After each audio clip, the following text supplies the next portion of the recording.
The diplomatic cruiser Solace Vector drifted into Dravakian orbit like a polished knife gliding above a volcanic forge. From the viewing deck, Ambassador Kira Miles stared down at the planet's surface, blackened terrain veined with rivers of molten gold, like a wounded beast bleeding fire. The heat sensors flickered red across every panel, even through reinforced hulls. She could almost feel it, planetary fury pressing against the glass.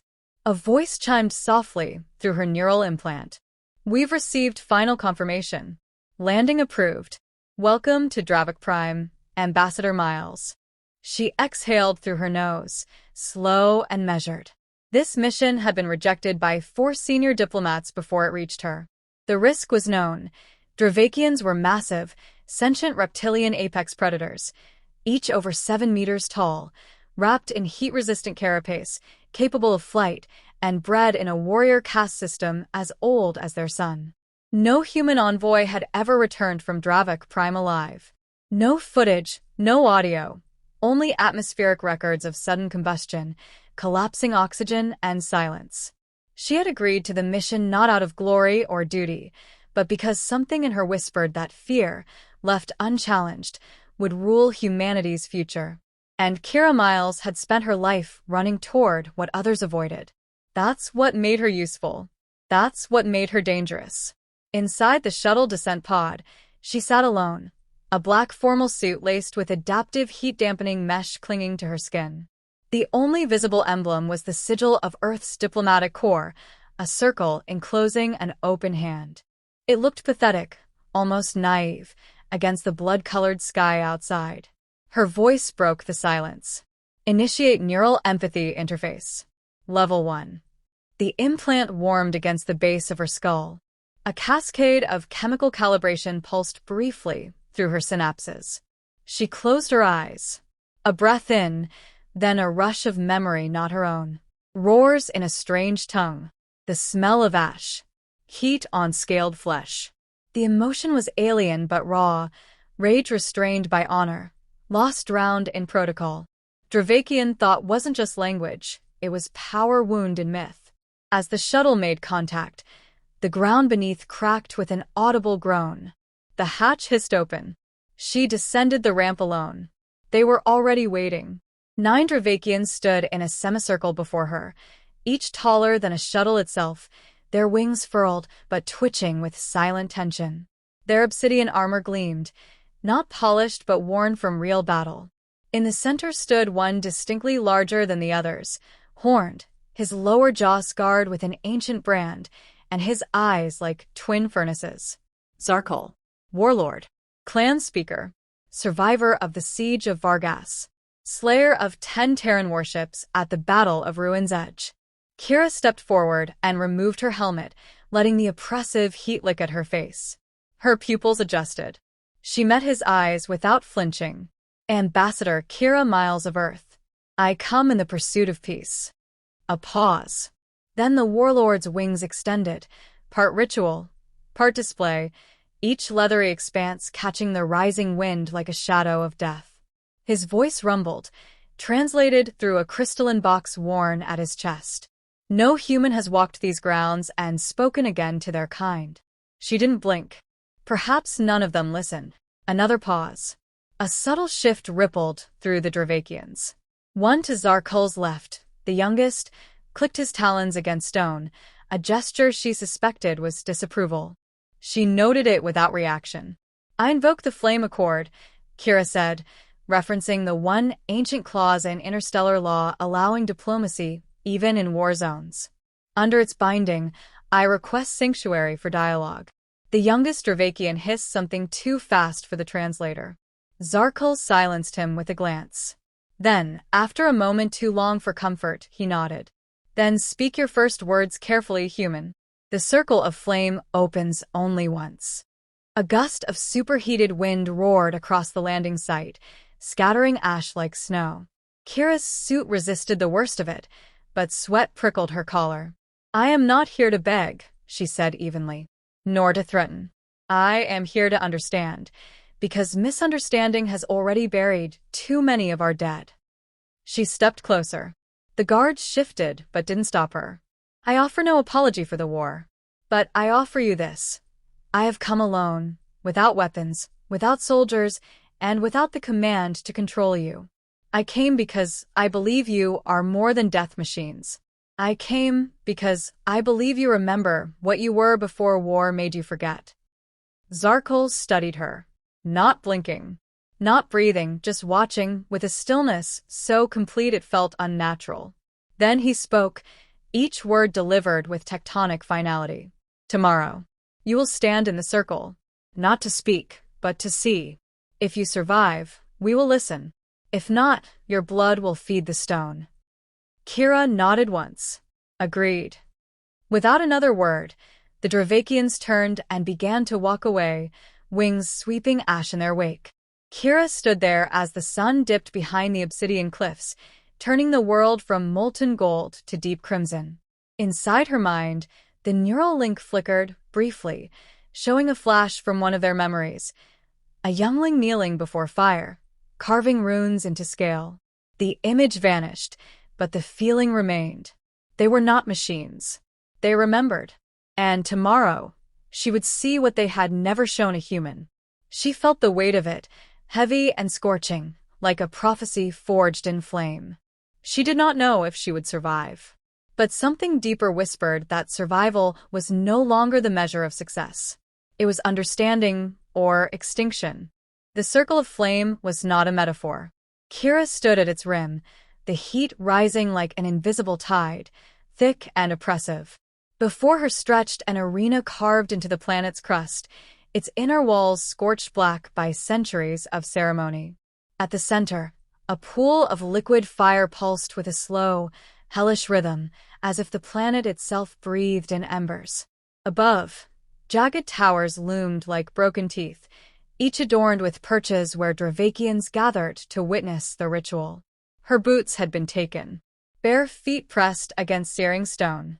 Pain spiked immediately, sharp, honest, unignorable. The interpreter drone floated a few paces behind, silent, unnecessary. This ritual was not for words. Zarkul emerged from a high archway, followed by a contingent of warborn. He descended slowly, wings folded like cloaks. His gaze never left her. Behind him, the youngest of the council, Vorthrax, watched with barely concealed contempt. Kira had learned his name through fragmented telepathic impressions. He belonged to the HFY faction, a younger clan known for aggression and impatience. Zarkul raised a clawed hand. Begin. Without cue or ceremony, the magma at the center flared, and Kira felt her neural implant activate.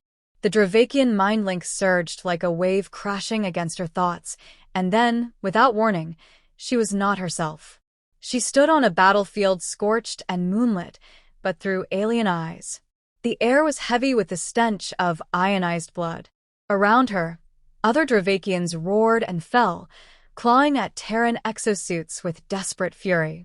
A human ship hovered overhead, her people, but in this memory, they were monsters of steel and fire, burning villages into slag.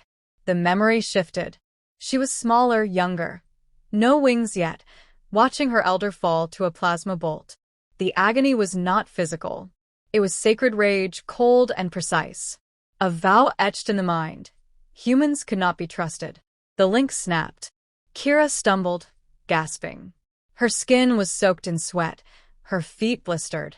Around her, the council was utterly still. They had forced her to live their worst memory. I saw it, she whispered. The massacre at Varnak. I saw what they did. Zarkul tilted his head. Do you understand now why words are not enough?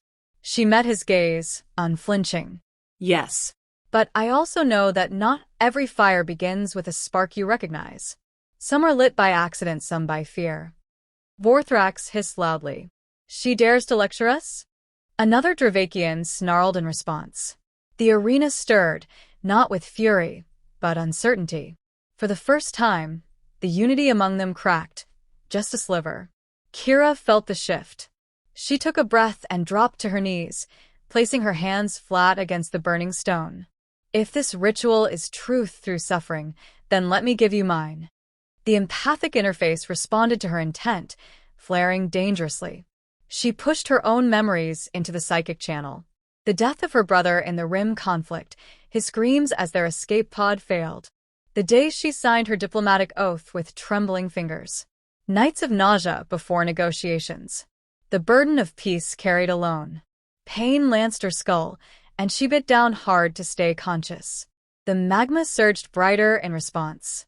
Some Dravakians staggered backward, caught off guard by the force of human grief. But it was Zarkul who reacted most, his breath halting, eyes narrowing.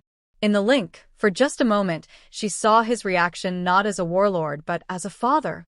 His child had died in the Varnak massacre. That grief had carved his fury into permanence. Now, for the first time, it met another grief, not equal but mirrored. The light dimmed. Kira collapsed onto her side, vision blurred. The interface shut down abruptly, smoke curling from her implant. Her mouth tasted like ash. Silence reigned. Then came the whisper, low and guttural, from Zarkul. You have shown what words conceal. Your pain was not hollow. He turned to the council. But blood speaks louder than breath. She must be tried in fire. Let her truth be tested in the old way. Kira forced herself upright. Trial by combat? No, he rumbled. Trial by resonance. You will face one of us. Not to kill, but to prove that your will and truth are more than performance. That they survive collision. Vorthrak stepped forward before Zarkul could name another. Let it be me. Kira could barely stand. Her limbs trembled. The heat, the link, the exertion had drained her to the edge of collapse. She looked at him, his wings twitching, eyes bright with challenge. She nodded. Zarkul did not intervene. The warlord's silence was not approval, nor indifference. It was permission. As the council dispersed to prepare the arena, Kira was left standing on the scorched platform alone, blistered, exhausted, and afraid. And yet, deep inside that fear, something had begun to shift. The Dravakians had shown her their fire. Now she would show them what a human soul could endure. The arena had been altered overnight. Where once the molten pool had pulsed in the center, now a raised obsidian platform floated above it, suspended by ancient gravitational technology lost to every species but the Dravakians. Runes glowed along its edge, pulsing faintly in rhythm with the beat of the planet beneath. On each edge of the structure, flame torches burned not with fire, but with violet plasma, symbol of the trial by resonance. Kira stood at its edge in silence. Her suit, repaired hastily by Dravakian artificers, clung tighter now, infused with microfibers designed to stabilize vital organs against sudden neural backlash. It wouldn't protect her from everything. That was the point. Vorthrax emerged from the opposite gate, wings spread, armor stripped down to ceremonial bindings of chain and bone. His expression was unreadable, but his posture betrayed eagerness, a predator about to test his claws. No one spoke, not even Zarkul. The audience was no longer spectators. They were witnesses. A low hum began to vibrate through the stone beneath her. The trial had begun. Kira stepped onto the platform. Vorthrax followed. They met at its center, only 2 paces apart. She looked up. He towered over her, his breath steaming in the air, laced with sulfur. But he did not strike. Instead, he extended one clawed hand and pressed it to her chest. A spark leapt from the contact. Resonance initiated. Her vision blurred. Colors fractured.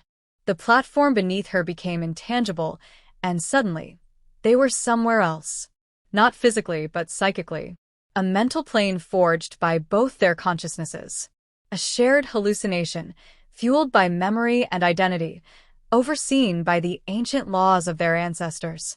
Here, truth became substance and intent, weapon. The world resolved into a fractured battlefield. Ash-covered hills. Shattered earth tanks. Twisted Dravakian bones. Both their pasts had merged into a single, broken mosaic of memory. Vorthrax moved first. He lunged, not physically, but with memory weaponry. A vision of a Terran cruiser vaporizing his kin became a spear of light. Kira dodged, barely, but her own memory retaliated. Her brother's last message, his voice echoing like a blade, slicing through Vorthrax's assault. Each of them projected, countered, endured. The conflict was not of muscle, but of will. He conjured her failures, diplomatic stalemates, civilian casualties, faces of mothers who had cursed her peace treaties. Guilt slammed into her like a shockwave. She staggered. Her knees hit ground, not made of earth, but of broken promises. She retaliated with his doubts, the look in Zarkul's eyes when Vorthrax spoke too quickly, too rashly. The ancient weight of never being enough in a warrior culture. Her truth struck deep. Vorthrax howled, not in pain, but in disbelief. "You twist memory like blade," he growled within the psychic space. "I reflected," she answered, blood dripping from her nose. "That's what truth does. It doesn't spare you. It shows you." The landscape cracked. Flames bled from the horizon. The resonance was nearing overload. One final act remained. Kira stepped forward and dropped all her defenses. She opened herself entirely. Let him see everything. Her fear, her weariness, her guilt, her tiny, stubborn hope that all of this could mean something. No weapon, no pride, just her. Vorthrax reeled as the psychic weight slammed into him, not as an attack, but as something far more foreign. Vulnerability. He lifted his arms, prepared to strike, and stopped. The battlefield faded. The resonance flickered, sputtered, and dissolved. They were back on the platform. Silence fell again, but this time it was not oppressive. It was sacred. Vorthrax stood frozen, chest rising and falling with shallow, uneven breaths. His claws twitched, still trembling from what he had seen. Kira, barely standing, wiped the blood from her lip and met his eyes. "Do you still believe I came here to deceive you?" Vorthrax stared at her.